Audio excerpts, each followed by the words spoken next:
district, you know the Pope listens. Dynasty, our religion, for the blokes missing. On all of these trades, on all of these plays, on all of these grades. By the end of the day, y'all getting played. So, what you gonna do next? Try to fill up that flex? Send the homie a text? That trash offer's the best? You try to make it complex, then they text you back. Now all of a sudden they don't make any sense. Broaden your horizons, boy. Dynasty's not for the Simons, boy. These trades not for consignment, boy. Respect your opponent, y'all some piranhas, boy. This my advice from me to you. Open up your cute little podcast queue. Search up GOAT District, my dude. Pop it in your ear, man. Y'all know what to do. It's the... And I'll always be traded. And I'll always be traded. And I'll always be trading. Y'all try to betray them, but first you gotta bait them. Fish.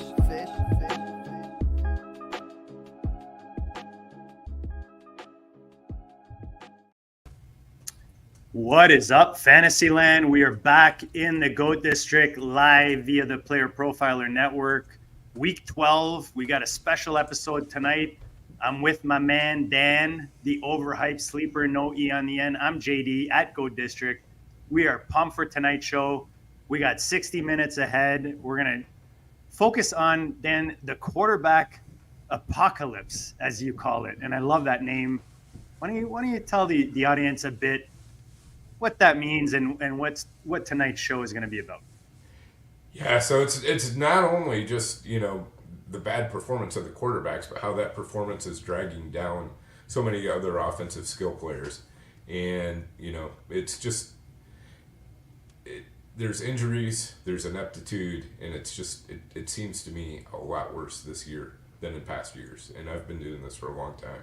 So we're gonna dive right into this. And we're gonna talk a little bit about exactly what's happening with each team and how you can use it to your best advantage in fantasy. Dan, you forgot to remind me to turn my heater off. And for those who don't know, who are new to the channel, welcome, new to the show. But Dan's a little under the weather. He's toughening this out right now with a bit of a sore throat. So excuse the level maybe with Dan, but the knowledge and the goodness he brings will definitely overpower that. And I just had to get rid of that background noise just to make it a little clearer for you guys. But 1912, we see you in the chat. Guys, drop your comments, questions, smash the like button. We appreciate you guys hanging with us tonight. Big week this week. Happy Thanksgiving to all of you south of the border. Dan, always a big week, even for me up here. I get to, watch football on Thursday. We even have a Friday one this week, which is uber exciting. Yeah, no doubt. I'm definitely looking forward to that. I mean, the Thanksgiving Day games are always such a treat. And, you got all day football basically on Thursday, now a game on Friday, then all day football again on Sunday. It's just a great weekend. And, it's right as we're kind of getting ready for the fantasy playoffs. So, your teams are moving into position and you get to see so many more games from start to finish. So, give me a quick idea. Dan, for those that don't know, Dan's a kitchen man. He's a cook. So, and when he puts a spread out, I mean, it's a legit spread. Like it's, pictures on the X machine, the whole deal. So what's the plan this year, Dan? Is the family coming over or are you on the road? Yeah, family's coming over. We are traditionally the Thanksgiving hosts. Very happy to not be at the restaurant where I turned from a manager into a baker during the week of Thanksgiving. Oh, that's right. Yeah, we always put out about 1,200 to 1,400 pies during the two-day Thanksgiving holiday, Wednesday and Thursday, and all of them fresh handmade pies. It's amazing, but man, oh man, it's exhausting too. What's the biggest seller? Apple or pumpkin? Pumpkin, definitely the biggest seller. Apple and French silk would be the ones right behind that. So. All right. Yeah. All right. Yeah, now you're talking my language. Yeah, I got my turkey brining right now, and tomorrow it'll come out of the brine, and we'll get it all fixed up, and it'll be going into the oven Thursday morning. Sweet potatoes and stuffing and mashed potatoes, gravy, green beans, all that good stuff. Nice. Well, look, like I said, happy Thanksgiving, everyone. I know everyone's got plans, and you guys are going to hang out with family on Thursday. And of course, enjoy the football. So let's get into the football. Dan, the quarterback position is on the field, as in fantasy, a very important position, right? And it's always the big question, especially this year, that the quarterbacks, and we called this I'm trying to remember if it was July-ish or more like January, February-ish when we started talking about 2023 drafts, and where we thought like the height that some of these quarterbacks could get with regards to them hitting the second round, third round. And we saw it, right? We saw the Mahomes, the Hurts, and the Allens go in those top 3 rounds pretty regularly throughout the offseason. So I guess macro level, 11 weeks in the books now. What's your overall assessment of the QB position? Has it been the apocalypse, as the title says? Yeah, I think, well, first of all, I think if you drafted one of those early quarterbacks, you're probably pretty happy right now, because those early guys have by and large stayed out of, this whole injury business. So, you're not sitting there playing the injury roulette like a lot of teams are playing. You've got a Hurts that you can throw in there, or Josh Allen, or Patrick Mahomes, or whoever, and you can throw them in there every week except their bye week. So there's really only 1 week you've got to worry about, and that is a really nice feeling, especially with how many busts there were in those rounds in the other player positions. So, I think that's a strategy that's going to continue. But it's going to it's also going to make it a little bit interesting as far as like next year, where some of those lower quarterbacks go. Are people going to be quite as quick to grab them, or are they going to push them down even a little bit more because they don't feel as secure with them? Yeah, I mean, I'm just looking at the main that you and I drafted in Vegas in September. We got Herbert as the QB 5 in the 4th round. And then you had Mahomes, Hurts, Jackson, and Allen all go in the 3rd round ahead.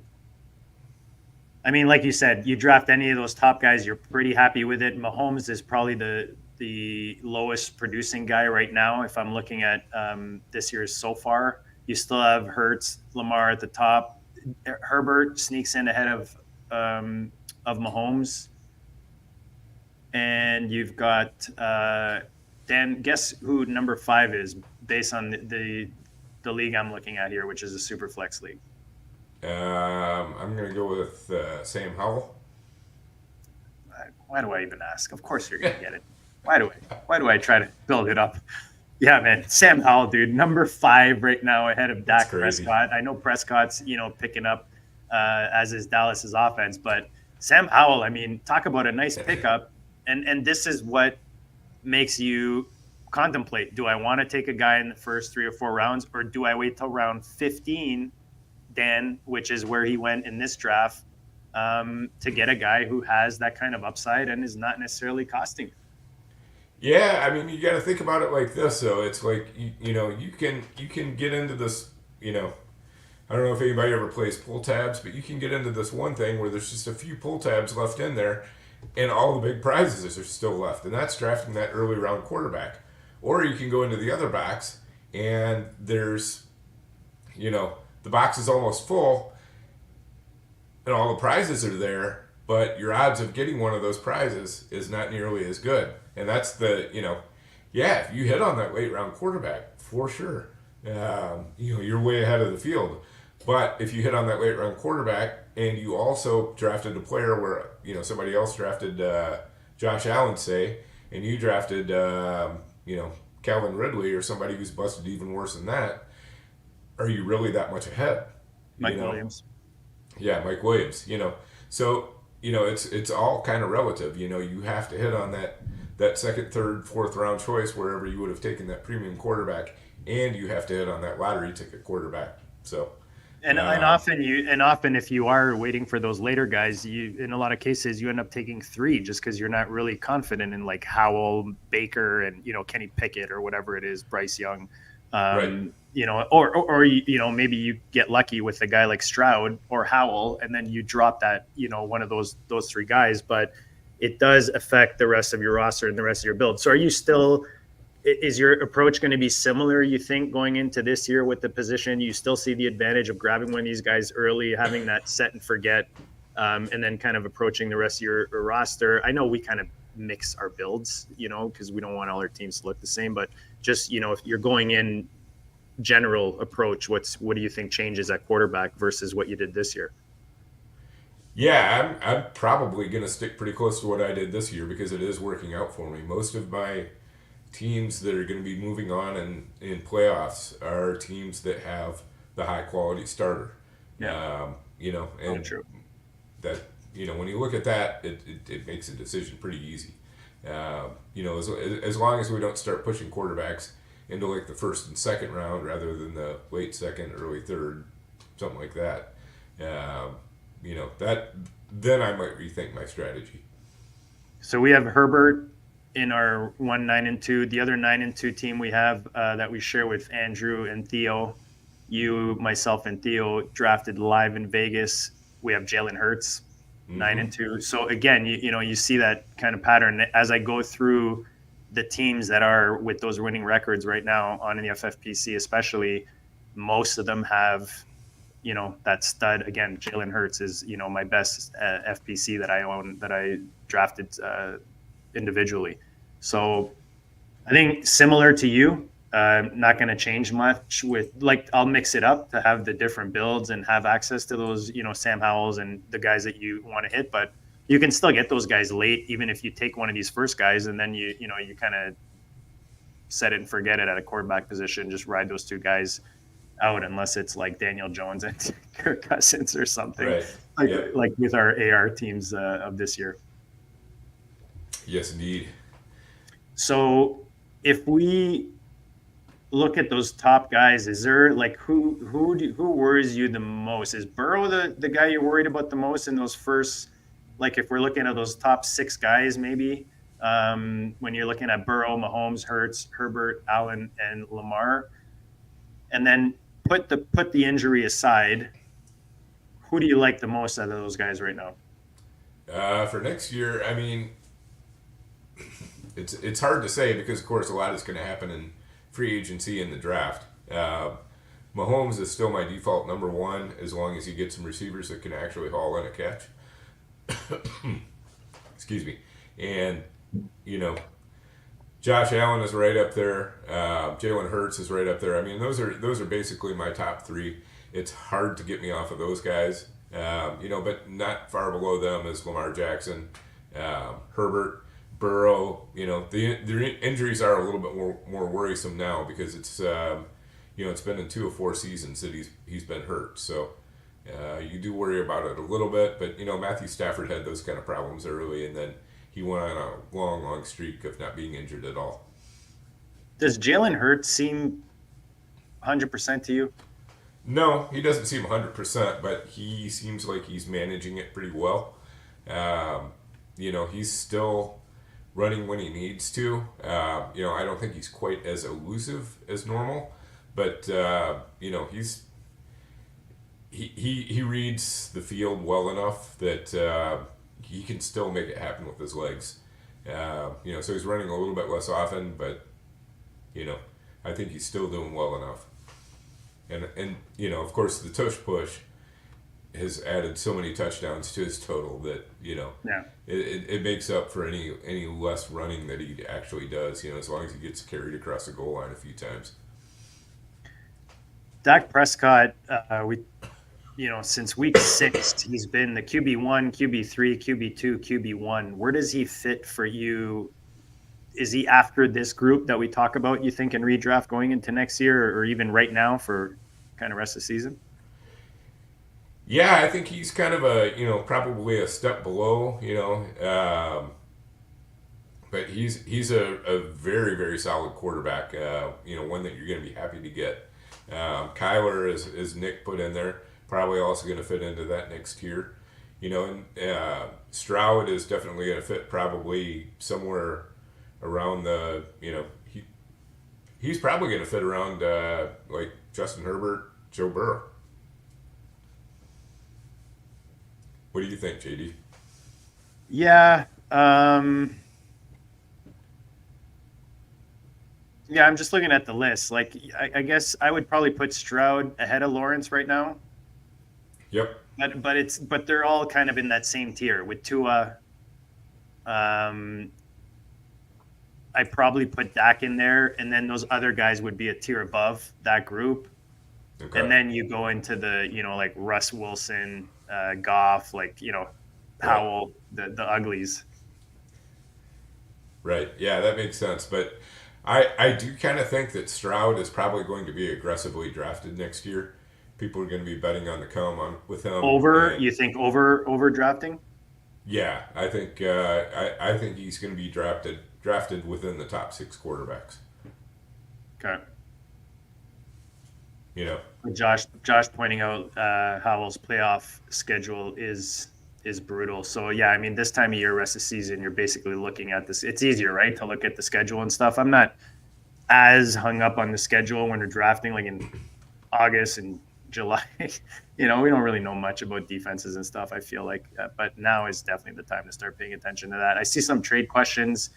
Josh, we will definitely get to that. Let's actually go to a word from our sponsor. Dan, we got into it and it kind of got away from us there, but we got to go to a word from our sponsor, and we'll be right back after this.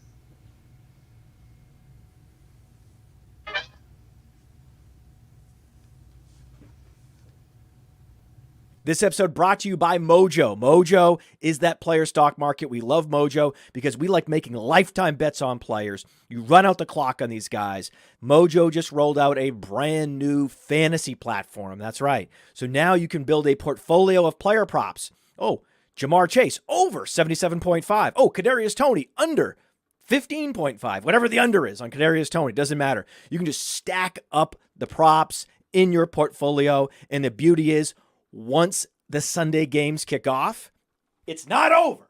It's not over until it's over with Mojo, because once those games kick off, you can then move in and out of positions. Let's say that you're well ahead of expectations. You can cash out. Let's say you're behind expectations. You're underwater. Well, you can double down. That's what makes Mojo so special, why they're different. Check it out. Go to the App Store, get the Mojo app, and use the promo code UNDERWORLD. The promo code UNDERWORLD gets you a 100% deposit match up to $100. So the promo code is UNDERWORLD, and they will match your deposit dollar for dollar. Go to Mojo, start building your portfolio, and then during the games, you can be a fantasy day trader. Woo. And we are back. We're talking quarterback apocalypse. I mean, let's keep it macro for one more question, Dan. Is this the worst season in years, you think, at quarterback? I did a bit of research looking, just comparing it to last year. What are your thoughts, if you're comparing it to previous years? Yeah, I haven't done any specific research on it, so I'll be interested to hear what you have to say on it. But, just from, my poor failing memory, it definitely seems like one of the worst years we've seen in quite some time. I mean, I can name basically half the league that has had struggles at some point at quarterback this year for one reason or another. What did you come up with as far as your thoughts on that, JD? So Dan, I like to keep things simple. What I did is I basically, in MFL, you can kind of pull up the top performers at a position and then do it by week and then, by year. So what I did is I started looking at 200-point and up quarterbacks, fantasy-wise, so far. So we've got 2, 4, 5 so far this year. And then if you go to last year, we had 6. The biggest difference that I found, actually, if you go back to 2021, there was 2, 4, 6, 8. over 200. So you had a way better year in 2021. I looked at kind of 180 plus, between the 180 and 200. You've got 2 in 2021. You've got in 2022. This is where I found a pretty big difference. In 2022, there was only 1. And then if you look at this year, and that's from, so Geno Smith in 7th. And then if you look at previous year, you've got 2, 4, 6, 8, or sorry, 7 quarterbacks going down to 11th at Tua, who were scoring 180 and or more. Wow. So, if you look at it that way, we're actually doing better than last year, but as you could see, 2021, we had a better season than both. So I think it just depends on the season, right? I don't really know that there's a trend going in any one direction. What do you think? Yeah, I think, that's kind of, that's true at the top. I don't know if there's been that much difference at the top. It's, excuse me, more at the bottom. Yeah. Where the difference is, where there's a lot of churn. There's guys who are falling short of 200 because they got injured, and just lots of different reasons. So I think it's more the churn at the bottom and what, how those offenses are being held back by the quarterback. They're having a harder time sustaining drives. And so it's costing their skill players points. So, the wide receivers, running backs just aren't getting as many opportunities to earn points as normal. And maybe more significant injuries at the quarterback position, right? This year, if you think about guys who were getting those points, and whether it's Rodgers would probably be in those, that top 15, or even if you go top 20, and then you've got guys like Cousins that are out, Anthony Richardson. So yeah, I think injuries definitely play a factor. We'll get into specifics and look at those specific injuries, but again, I don't know that we're going towards a specific trend is kind of what I'm saying when we're comparing the seasons. Yep. So let's look at specific situations. I mean, obviously the Jets now, Rodgers has, whether he's talking about coming back or not, I don't see the point really at this point where the team is necessarily, if they're going to make playoffs, all that kind of thing. But putting Rodgers aside, Zach Wilson was, didn't necessarily overperform over our expectations, right, Dan? Overall in fantasy, and I would say he's probably done in New York. You've got Boyle now coming in New York. I was on with Balky earlier on the High Stakes Fantasy Show, and we were talking about Boyle. The problem for me is he's not necessarily going to elevate the guys around him. He's similar to Wilson in the sense that, it either stays flat or you're going to see a decrease, especially probably when you're looking at a guy like Garrett Wilson. Maybe he leans on a guy like Conklin. Again, taking the easy route and thinking like a new quarterback will often lean on the tight end. So maybe that's a play. But how do you see this New York quarterback situation, Dan? Do we see Rodgers this year? What do you think? It's kind of a mess now with it sucks because they have pieces. They have a good team, but they're really missing that quarterback position. And if Rodgers come back, do we just kind of reset next year?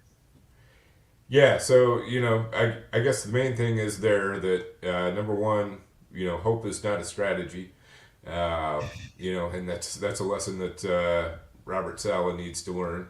And also, if you fail to plan, you plan to fail. And, that's basically what's going on in New York. They're going to. Do you think it's a matter of them not being aggressive enough, Dan, to go out and get him? I mean, the Vikings went out and got Josh Dobbs. What was stopping the Jets from doing that? They have a playoff loaded roster ready to go. They just need a quarterback to run it. Now they've been trying to kid themselves that Zach Wilson is going to somehow magically turn it on. I think they'd already seen enough to know that it wasn't going to happen. But I understand they have a little bit more invested in him than I do. So, I get that they wanted to be absolutely sure, but I'm not sure if this was the time and place to become absolutely sure about Zach Wilson. I think you want to, they're going to be playing hide the quarterback basically for the rest of the year. And, that's just what they're going to be stuck doing because they didn't go out and get a guy who could competently run an offense. And so it's going to be a tough year there the rest of the year. Any other thoughts on that, or should we move on to another? Well, what are your thoughts? Nick is pointing out there's a lot of smoke right now with them going out to get Adams this offseason. I don't know that Vegas is necessarily ready to just give him up, but do you think that that's kind of the play if they're looking to 2024 with Rodgers coming back? Do you think they make a move for him, and what does it cost them? Yeah, I mean, they might. It sounds like they're definitely interested, but, it takes two to tango, so who knows if the Raiders will let them go. I assume if they offer enough and if Rodgers begs them hard enough, they're going to be in a even more desperation mode next year than they are this year, because they already squandered one of their playoff window years with Rodgers, by not having a real answer at backup quarterback.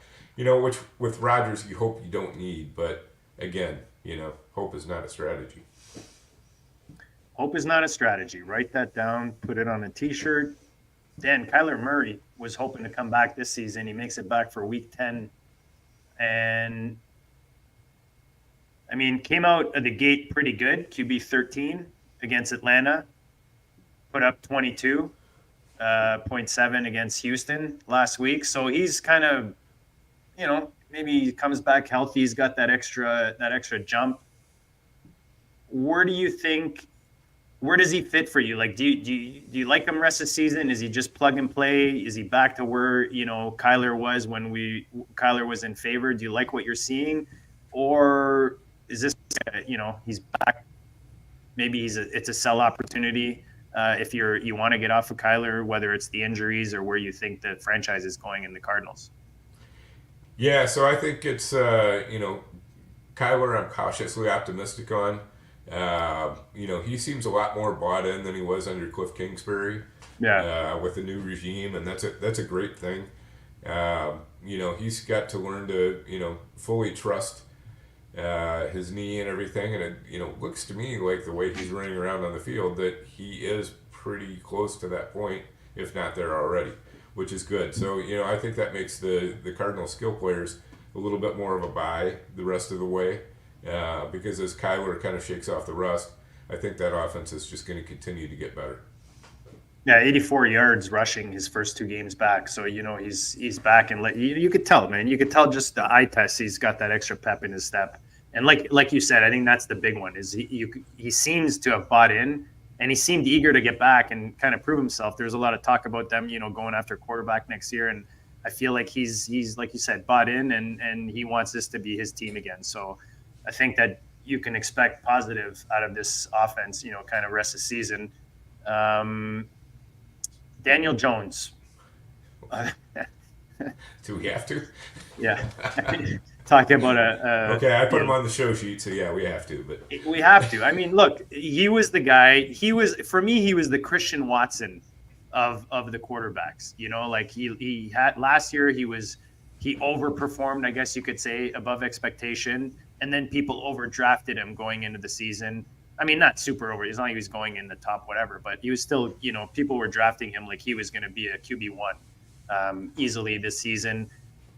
Injuries, the Giants, just a complete disaster, debacle. Now they've got Danny DeVito at quarterback.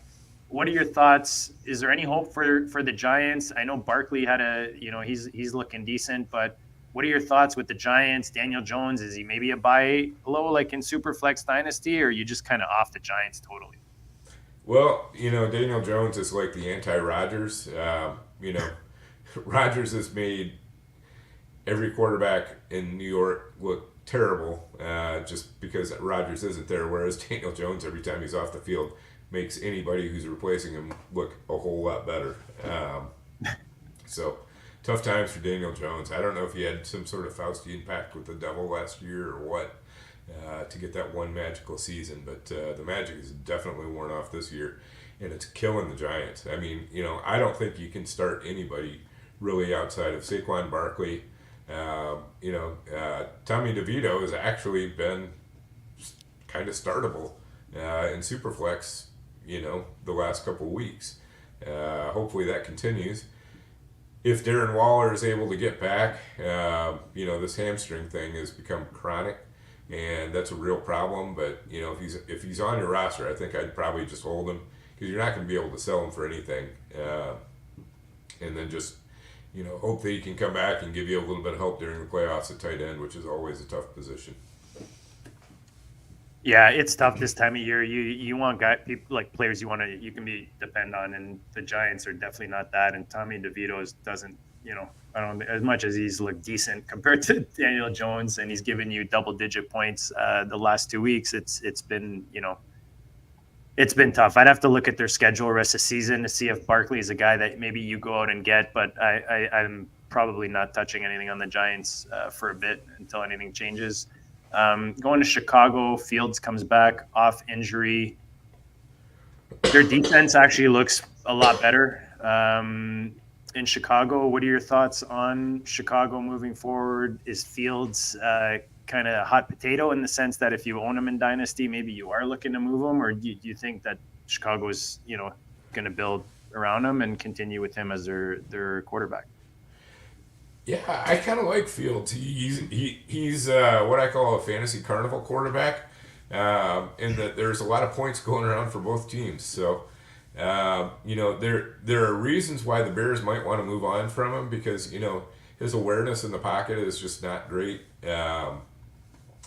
But man, when he throws the ball, he's really pretty accurate with it, and he and DJ Moore have developed a real sizzling connection.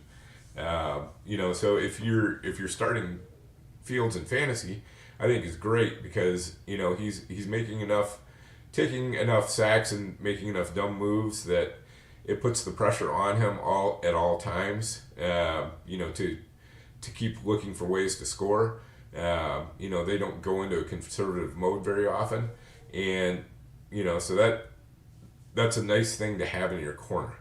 How do you feel about Fields? How are you looking at him moving forward? I'm not sure if the Bears will keep him or not. Given that they have 2 high draft picks, they could end up trading him away for even more draft capital and just totally reset. And I think that might actually be the smart position, even if Justin Fields is kind of good. Because they should still be able to get a pretty good haul for him. But I think wherever he goes, I'm probably going to be interested in him. What do you think? I agree. I mean, he's given you 2 top 3 weeks this year, week 4 against Denver, week 5 against Washington. So he has that top 3 upside, which is huge, especially if you're playing super flex. And even if he doesn't, stay in Chicago, or like you said, it might even be better for him. And for Chicago, I think, to get that reset, especially if they do have a good option for them in the draft, and they're able to move Fields for more capital or any way they can improve the team. But I think in Superflex, Fields is definitely a guy you want. Maybe you just wait for his value to dip a bit, whether that's a bad game or whatever the situation is, and he can be like that running back that you get on the cheap and then gets that opportunity again. Next thing you know, you've got a top 5, top 6. Any week type of quarterback. Yep, definitely. Kirk Cousins, Dan in Minnesota, a guy we both, were heavy on. This one of my most owned quarterbacks going into the season. Unfortunately, he gets injured. Now we've got Josh Dobbs coming in, QB 15 on the season. Looks good, Dan. Like, I know Snowman and I have FPC teams that's still pretty competitive, and we lost AR and Cousins. We picked up, I think I dropped Howell for Dobbs like last second, just because we had TJ Hawk, JJ on IR going for the stack there. But Dobbs is pretty decent, man. Like a smart guy that can come in any offense and grab it quickly. And he has pieces in Minnesota. He's got Hawk, he's got Addison. JJ maybe comes back, whether it's this week or post bye week, and you can maybe comment on that. But what are your thoughts on Minnesota with Dobbs there now, rest of the season, and then what do you think happens going into 2024? Yeah, so Dobbs and Cousins are a little bit, yin and yang, because you've got Cousins who really does a great job of feeding all of his supporting cast members, and it's a fairly tight target tree. You're looking at Justin Jefferson, TJ Hawkinson, Jordan Addison, KJ Osborne, those are, and then whoever's a running back. Those are the main members of the, that are getting pretty much all the targets. And Cousins is a distributor. You know, he's like your point guard. He's getting all the assists or touchdown passes, you know, and getting those plays out to him. Whereas, you know, Dobbs is more of the playmaker who's, you know, the supporting cast is more supporting him. Like his value is going to be high, but I think, you know, he's going to be a little bit worse for most of the other skill players. You know, I think that, you know, we're going to see some big games, you know, like we've seen a big TJ Hawkinson game. You know, we might see a big Justin Jefferson game, but we're not going to see the consistency we saw with Cousins. You know, so if you're talking about starting the Minnesota quarterback Dobbs, I think that's likely to be a pretty good start. Maybe as good as Cousins the rest of the way, maybe even a little bit better. But as far as starting like Justin Jefferson, TJ Hawkinson, you know, Jordan Addison, all of them, they're probably not going to do as good as they did with Cousins. Your thoughts on that, JD? Question for you: who do you like better the rest of the season, Dobbs or Jordan Love? I'll take Dobbs just because he's on the better offense. Jordan Love has looked way too lost at times. What about Goff and Dobbs? Dobbs just because he's more consistent. Yeah. Nick is asking, will Cousins be ready for the start of the season? I mean, I think he should be. You know, playing quarterback with the advances they've made and you know, Achilles repair and rehab. I think he should be, but you know, I'm no doctor. I'm not even sure if I've stayed at a Holiday Inn Express. So, speaking of doctors, Gardner Minshew out there in Indy, slinging the ball with ARich injured. How do you feel about Pittman? How do you feel about JT, like rest of the season? And how do you feel the Colts just overall? Like, what do you think next year? Just AR comes in, takes over, everything's on the up and up, or do we have an injury concern here with the rookie? Yeah, I don't know. I mean, Anthony Richardson's got to learn to run. Sorry. Anthony Richardson's got to, yeah, right. He's got to learn to run and get down. You know, that's going to be a problem for him until he you know, learns how to avoid NFL hits. He can't be throwing his body around like RG3, or he's going to have a career like RG3, unfortunately. And I think Minshew is kind of like a poor man's Cousins, and Richardson is right now like a poor man's Dobbs in a way. In that with Minshew in there, I feel pretty good about Pittman and you know, Taylor and all of them because, you know, he's a distributor. You know, Minshew's not going to be running crazy with his legs. He's going to look to get the ball to his skill players, and that's how the offense is going to run. So Richardson is going to take it on a little bit more himself.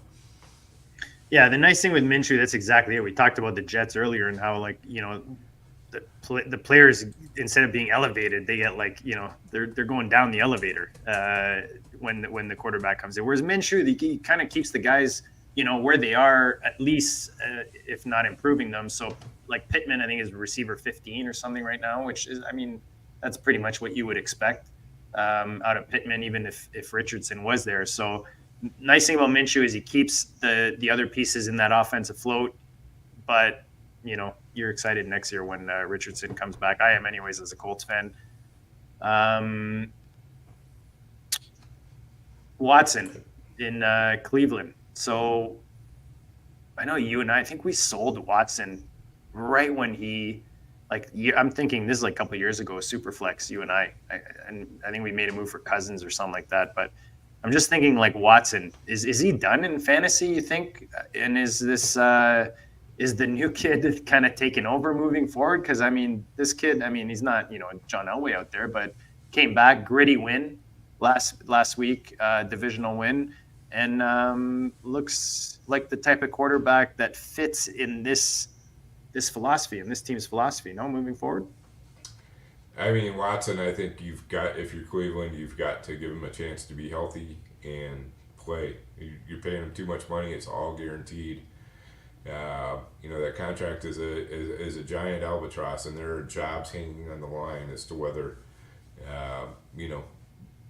if Watson doesn't make it, people are losing jobs. The owner is going to lose a ton of face. It's just going to be a bad situation. So Watson is absolutely going to be the starter next year. We were joking around in one of our private chats about this bone that he broke in his shoulder. Sounds like a fake injury. It's like what you would tell your teacher why you can't do your homework or something like that.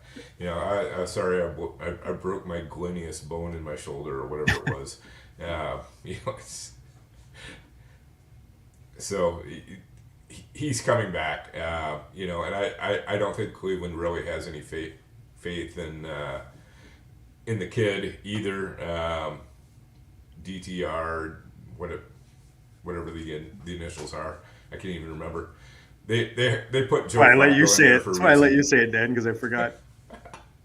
They are two old guys. Yeah, that Cleveland kid, whatever his name is. But Dorian Thompson-Robinson, I believe. That's it. Yes, there we go. Anyway, I think they brought Flacco on for a reason, because if they are going to be a serious playoff contender, a serious playoff team, they need to have somebody at the quarterback who is at minimum a game manager. And with a game manager and that defense, I think you can do some damage in the playoffs. Probably not going to make the Super Bowl, but you can at least do some damage in the playoffs. And I think Cleveland would take that at this point. Yeah, I think you're right, especially with that defense. Yep. It's crushing right now, allowing the lowest points in the NFL. Looking at maybe not so great situations, the Patriots. Dan, I know, coach-wise, moving forward, all that, but is Mac Jones another one who's done now? Do we see him back as a Patriot? Is he just, a backup from now on? And is Zappy anything out there in New England, or do we just see this team blow up? I don't think Zappy's anything. I think the Patriots, if they're smart, are going to go out and draft a quarterback. They tried with Mac Jones for a couple of years. I don't think he's necessarily as bad as he's looked in New England. A lot of times he's had a very rudimentary offense to run, and he's had very little help from the skill players. So they're playing hide the quarterback there as well. But this is a team where you expect that they're going to go out and find better quarterback play.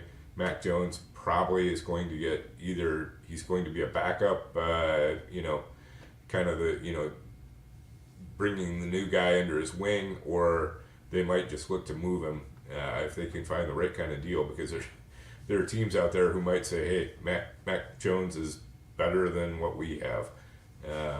So not sure what's going to happen to him, but I think the Patriots will have better quarterback play next year. The Seahawks, Thursday night, Thanksgiving, at home to San Fran. Geno Smith right now, limited at practice. Dan initially said he'd be held out of practice until Wednesday, ended up having a limited practice on a short week against San Fran. How confident are you, I guess, if Geno does play, if he's not 100%? And then how do you think it affects like Lockett, DK, the passing game, and then now you have Charbonnet coming in to take over that backfield? Yeah, so I think that's kind of an interesting deal. I think that this injury, it sounds like it's really more of a bruise rather than any sort of structural damage in the elbow. The elbow, yeah. So I think as long as he can't make it worse, and if they feel like he can throw the football adequately, I don't see why they wouldn't at least give him a try.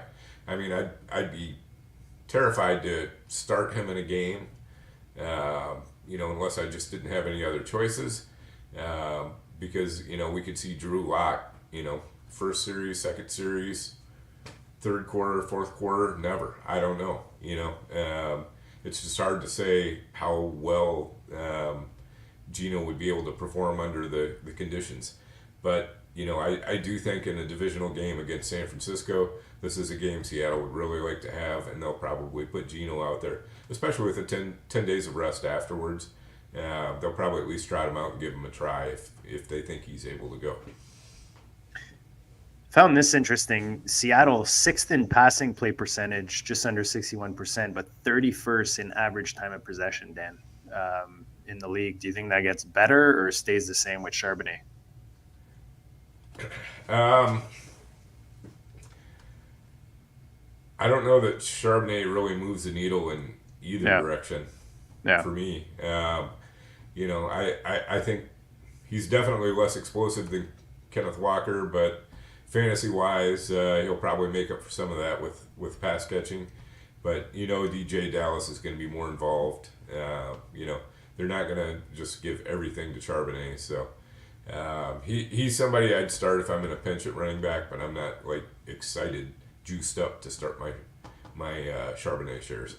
Do you think Geno Smith is the quarterback in Seattle next year? He's right now QB 22 fantasy points per game, 9th in the NFL in interceptable passes, Dan, and he's 33 plus years old. Yeah, I think that's an interesting one. I think Seattle owes it to themselves to, go out there and look and see what's available. I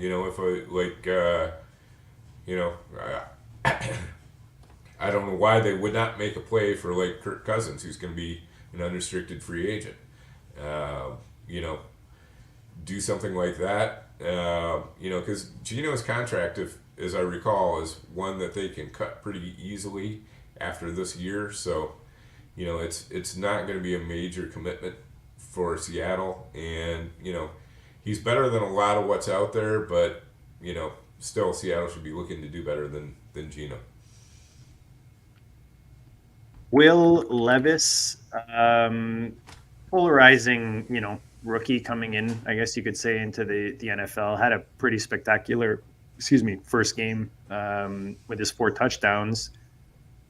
Came back to earth, Dan, I guess you could say, since then. What are your thoughts on Will Levis? Is he the future in Tennessee? Is he something in Superflex, or is he just kind of going to fizzle out as a backup and maybe he's a depth piece in your deep Superflex rosters? I think the Titans definitely feel done with Ryan Tannehill. I don't think that Malik Willis is really the answer. Will Levis, maybe, but maybe they bring someone else to compete with him. You think? They've got to bring in competition. Here's a crazy idea. Somebody named say Josh Dobbs. Who played with him before, and he's actually looked pretty darn decent. So. Yeah, I think they've got to have somebody in there at minimum to push Levis and to try to keep that offense afloat. I mean, a guy like Dobbs is actually pretty perfect for the type of offense they want to run. Where they aren't looking to they've got the defense, and then they want to just use that quarterback as a little bit more of a game manager who can do some special things with his feet from time to time. I think that's what probably fits him best.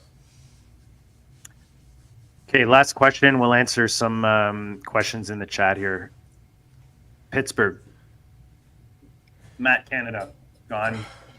Even after stepping down on the field, Dan, and improving the offense, even had two running backs, I think, over 100 yards in a game recently, but just couldn't, I guess, get away from the stink that was around his name as the OC in Pittsburgh.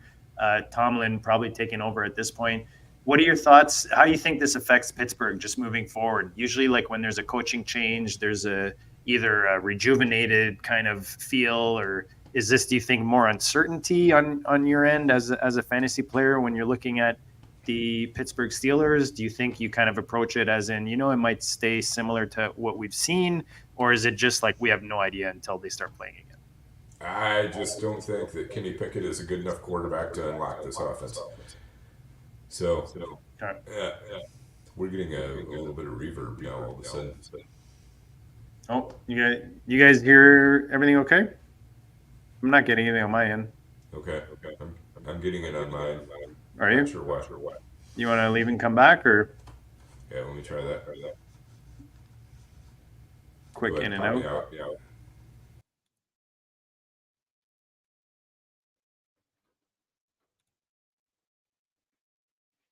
All right, boys. We're just boys and girls. We are just going to get Dan back on the screen. Apologies, he was getting a bit of feedback there. So we've had a bit of an issue with StreamYard recently. So hopefully he'll be back soon. We were going to answer some questions. Oh, there he is. Let me just add him back here. Boom. Is that better, Dan? Still getting it? Still getting the echo. Are you really? Yeah.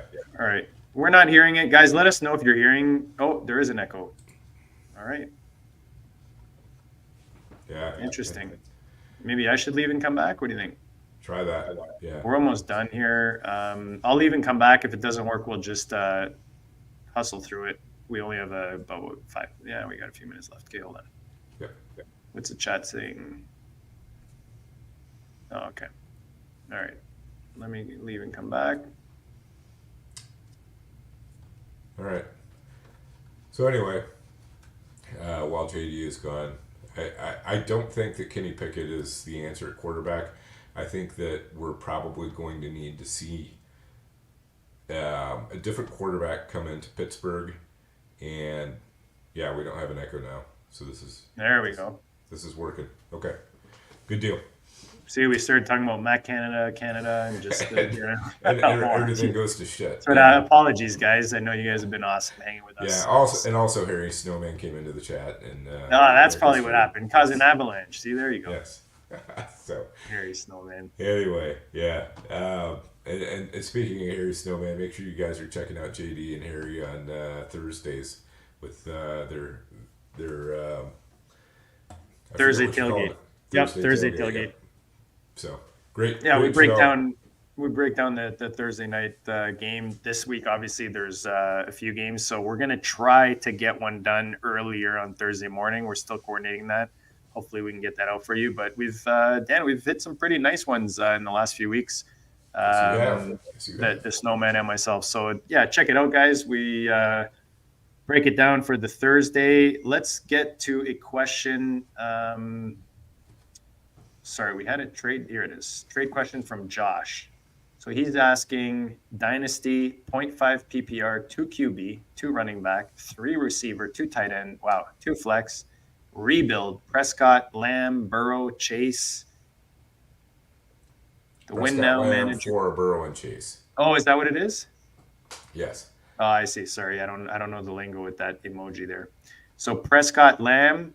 Oh, so it's just Prescott. Lamb. Oh, he's trading Prescott Lamb for Burrow Chase. What do you think about that, Dan, for Dino? Yeah, I don't like trading for a quarterback with an elbow injury like that, or a tendon injury where, he just simply could not throw the ball. I mean, I know that the same thing happened with Brock Purdy. Maybe everything will be fine, but honestly, Prescott and Lamb has not been far behind Burrow and Chase. I would need something added to the Burrow Chase side to actually do that. For the win now team, basically, to give them those win now pieces. I agree with that. Just because the win now team needs them more than you need, to switch it over, basically, because you're basically doing a swap, right? And you're getting the youth in Burrow, but then you have the risk injury. Now you've got Dak, who's hot. So I feel like it kind of maybe balances out. But if I'm Dan, I agree with Dan. If you're selling to a contender who needs the contending pieces, leverage that and squeeze something else out of it. Don't do a straight swap. Yep, definitely. Hopefully that helped you out. We had a question from ARich. He's asking, I have someone willing to trade me Jay Jefferson for either Tank Dell or Nico Collins plus. He asking for Jalen Warren. If Jefferson comes back around the playoffs, is this worth gamble? Your thoughts? I'm guessing redraft? It's got to be redraft, I think, the way it's phrased. And I don't think I'd make that trade because I'm just not confident about how well Dobbs is going to be able to support JJ. What do you think, JD? Yeah, I mean, you're already getting the like Tank Dell the last 3 weeks, Dan. I was looking at his targets earlier with Balky, and it was like ridiculous. He was Right. oh, here it is. So his targets the last 3 weeks are 11, 14, and 10. I mean, 35 targets, Dan, in the last 3 weeks. 29. He was the wide receiver 1, the wide receiver 12, and then he put up another 28.9, which put him probably in the top 3 or 4. So I mean, you're already getting that production out of him. And then you also have Warren, who's ascending right now. So I feel like, especially if you're competing, I might, if this is not Dynasty and it's redraft, I think I'd stick to Tank Dell and Jalen Warren, Yeah. personally. If it's redraft, slam dunk on JJ. If it's Dynasty, you mean? If it's Dynasty, yeah. Sorry. Yeah. If it's Yeah, Dynasty, okay. slam dunk. Take JJ.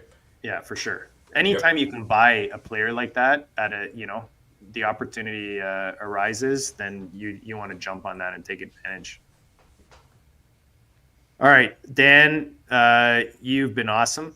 Toughed it out. The throat, I know, is getting scratchy. I could tell. I could tell that you're getting a little antsy. So the chat's been awesome tonight. You guys have been awesome. The questions, appreciate Josh. The questions, the comments. Nick, you're awesome tonight. Harry Snowman, always a blast. And big week, guys. We've got Thanksgiving games. Enjoy those. Don't forget there's a Black Friday game going on this year, which is new, which is awesome. The more football, the better. And then we're getting close to the playoff weeks. So hopefully you guys are all contending. Obviously, if you're watching this show, you are. Let's do this one last one for Harry Snowman. Would you guys take a Andrews for Ferguson and a 2024 first? I'm guessing, well, obviously it's Dynasty for a win now. Because how is Andrew confirmed with regards to how long he's out? Andrews is out for the season, basically. So, Yeah.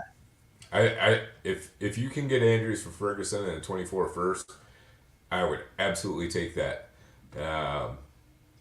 I don't know that I'd want to sell Andrews for that, but if that's what you got to do to, try to get yourself a title, then, maybe. But that's absolutely a great buy price for Andrews, in my opinion. Yeah, like I said, anytime you can buy a top 2 or 3 at a position because they're injured. Jed Ferguson is not a special tight end. Dynasty, no. But he might take you this year Right. to a championship with what, the way Dallas is going and how much he's part of the offense. Right. But man, you're buying some serious talent. With when you buy Andrews, you're not really giving up any talent at all selling Ferguson. Yeah, no, I agree with all of that. Hopefully it helped you out, guys. Nick's saying, go get some grandma's cough syrup. That nasty tasting one, Dan. That helps you out. Yeah, it's gonna be big bottle of brandy and go to sleep or something. I don't know. There you go. You'll wake up Thursday morning just in time for football. Exactly. That's all that matters. All right, guys. This Pace concludes. yourself, guys, on Thursday. Pace yourselves. Yeah, pace yourselves. Don't hammer that food too hard and end up in a turkey coma and wake up in the middle of the Seahawks and Niners game and wonder what the hell happened to the Cowboys. So we don't want to see that. Agreed, guys. Enjoy your turkey. Enjoy your family time. This has been a blast. Dan, always a blast. Remember to check us out every Tuesday right here, Player Profiler, 9:30 p.m. Eastern. Smash the like button, guys. That helps us out for sure. And don't forget to go find us on the YouTube, the Goat District YouTube channel, and you can find us on your favorite podcast platform. Guys, happy Thanksgiving. Enjoy your football. Be safe, and we'll check you all later.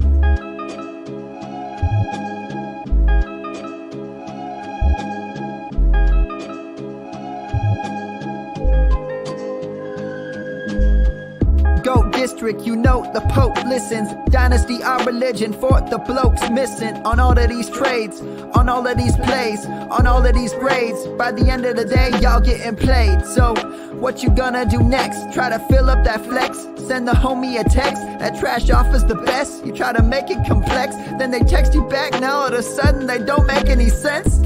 Broaden your horizons, boy. Dynasty's not for the Simons, boy.